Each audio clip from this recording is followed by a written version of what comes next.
नमस्कार दोस्तों, आप देख रहे हैं HW न्यूज और मेरा नाम है सोनू कनौजिया। उत्तराखंड के जोशीमठ के घरों में आ रही दरारों ने यहां पर रहने वाले करीब 600 से ज्यादा परिवार और प्रशासन की नींद उड़ा दी है। अचानक से आ रही इन दरारों का कारण क्या हो सकता है, इसको लेकर कई सारे सवाल पूछे जा रहे हैं। क्या सरकार की परियोजनाएं इसका कारण है, और क्या यहाँ की बढ़ती आबादी और यहाँ पर बढ़ता जो पर्यटन है ये इसका एक कारण बनता जा रहा है। आज इस शो में हम इसी पर चर्चा करेंगे, लेकिन उसके पहले मैं आपसे अपील करना चाहूंगा कि आप इस वीडियो को बड़े पैमाने पर शेयर करें। उत्तराखंड के गढ़वाल क्षेत्र में स्थित जोशीमठ में सड़क फट रही है, मकानों की दीवारें दरक रही है, जमीन दो हिस्से में फटती हुई नजर आ रही है। इन घटनाओं को लेकर कई लोग सरकारी परियोजनाओं को जिम्मेदार ठहरा रहे हैं। लोग खासकर यहां चल रही बिजली परियोजनाओं और सुरंगों को इसका कारण बता रहे हैं। लेकिन सवाल ये उठ रहा है कि ऐसी परियोजनाएं तो उत्तराखंड के बाकी इलाकों में भी चल रही हैं, तो सिर्फ जोशीमठ में ही ऐसा क्यों हो रहा है? उत्तराखंड आपदा प्रबंधन प्राधिकरण के कार्यकारी निदेशक और इकोलॉजिस्ट पीयूष रौतेला ने दी टेलीग्राफ अखबार को दिए इंटरव्यू में बताया कि जोशीमठ के जमीन के नीचे क्या चल रहा है। पीयूष रौतेला ने बताया कि 2 से 3 जनवरी के दरमियान रात को भूगर्भीय जल स्रोत फटने की वजह से जोशीमठ के घरों में दरारें आना शुरू हो गई। उन्होंने आगे बताया कि इस भूगर्भीय जल स्रोत से हर मिनट 4 से 500 लीटर पानी निकल रहा है। इस बर्फीले पानी की वजह से भूगर्भीय चट्टान का क्षरण हो रहा है। अब तक ये नहीं पता है कि इस भूगर्भीय जल स्रोत का आकार कितना बड़ा है और इसमें कितना बर्फीला पानी मौजूद है, और ये भी स्पष्ट नहीं है कि ये अचानक क्यों फट गया है। वहीं जोशीमठ के धंसने की एक वजह इसकी भौगोलिक स्थिति भी बताई जा रही है।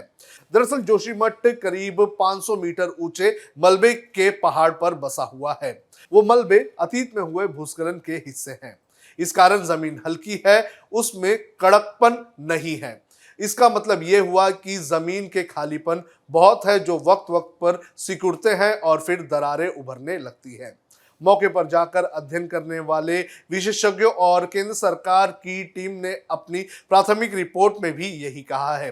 रिपोर्ट के अनुसार स्थानीय आबादी और पर्यटक की संख्या में बढ़ोतरी को भी जोशीमठ की धरती झेल नहीं पा रही है। साल 2006 की एक वैज्ञानिक रिपोर्ट में कहा गया था कि जोशीमठ प्रति वर्ष 1 सेंटीमीटर धंस रहा है। जोशीमठ शहर के साथ साथ कामेत और सेमा गांव वाला ब्लॉक भी इसी तरह की स्थिति झेल रहा है। जोशीमठ के धंसने का दूसरा कारण यहाँ की बढ़ती आबादी और पर्यटन भी है।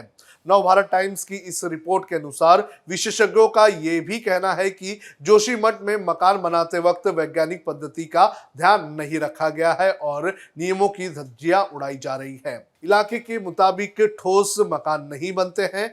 सूत्रों की माने तो अब आबादी को वहां से हटाकर दूसरी जगह बसाया जाना ही एक रास्ता बचा हुआ है।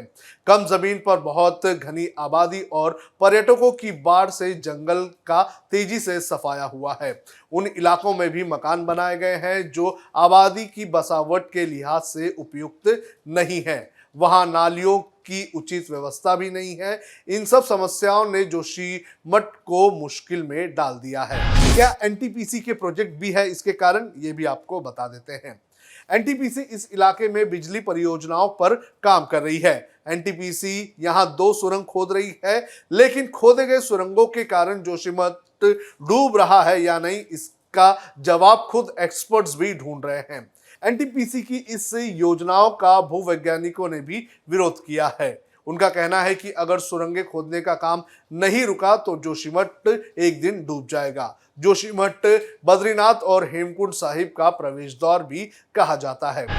अब सरकार क्या कर रही है ये भी आपको बता देते हैं। इस घटना को देखते हुए सरकार हाई अलर्ट मोड पर है। प्रधानमंत्री नरेंद्र मोदी ने भी इस मामले को लेकर एक हाई लेवल मीटिंग की है। इलाके को आपदा संभावित क्षेत्र घोषित कर दिया गया है। यहां पर रहने वाले 603 परिवार वालों को राहत शिविरों में भेजने का काम किया जा रहा है। एनडीआरएफ और एसडीआरएफ की टीमों को भी यहां पर तैनात कर दिया गया है। अब खबरें पाइए सबसे पहले हमारे मोबाइल न्यूज एप्लीकेशन पर। एंड्रॉइड या iOS प्लेटफॉर्म पर जाइए, HW न्यूज नेटवर्क को सर्च कीजिए, डाउनलोड कीजिए और अपनी सुविधानुसार भाषा का चयन कीजिए।